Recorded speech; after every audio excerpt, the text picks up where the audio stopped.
कल्पना कीजिए, जब इंसान के पास न शहर था न भाषा, सिर्फ जीवित रहने की जंग थी। यह वो दौर था जब हर सांस एक युद्ध थी और हर दिन जिंदा बच जाना ही जीत था।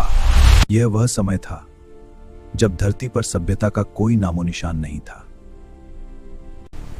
सिर्फ प्रकृति थी और उसका अनंत साम्राज्य। मनुष्य छोटे समूहों में जंगलों में भटकता था। उसका सबसे बड़ा हथियार था पत्थर। वह शिकारी था और जीवन उसका संघर्ष। रात का अंधेरा उसके लिए सबसे बड़ा डर था। हर पल खतरा था, हर आवाज में डर छिपा था। फिर एक दिन आग की खोज ने सब कुछ बदल दिया। आग ने उसे सुरक्षा, भोजन और रोशनी दी।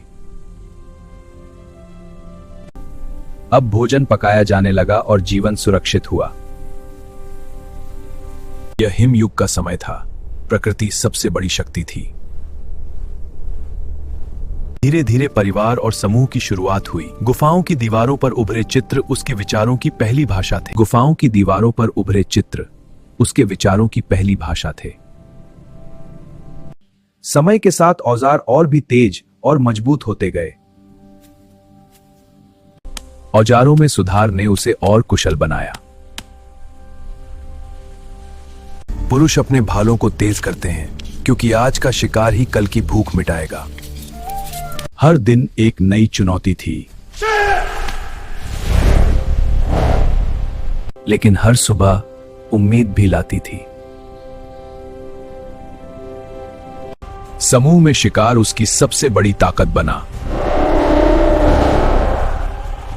सूर्य और चंद्रमा को उसने शक्ति का रूप माना।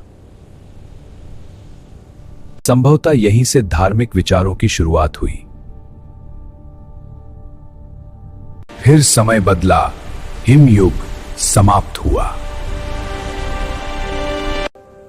धरती ने नया रूप धारण किया। नदियां उसके मार्गदर्शक थीं।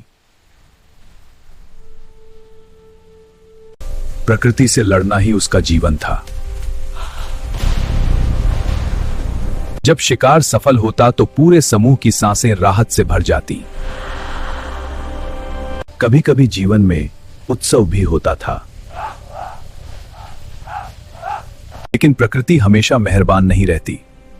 जानवरों की खाल ठंड से बचने का सहारा थी।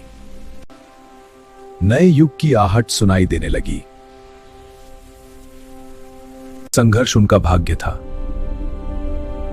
जो आज हमारी सभ्यता की बन चुका है।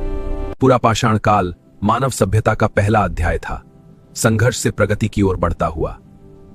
यह तो बस शुरुआत थी। आगे की कहानी मध्य पाषाण काल बहुत जल्द। एपिक हिस्ट्री स्टूडियो को सब्सक्राइब करना मत भूलिए।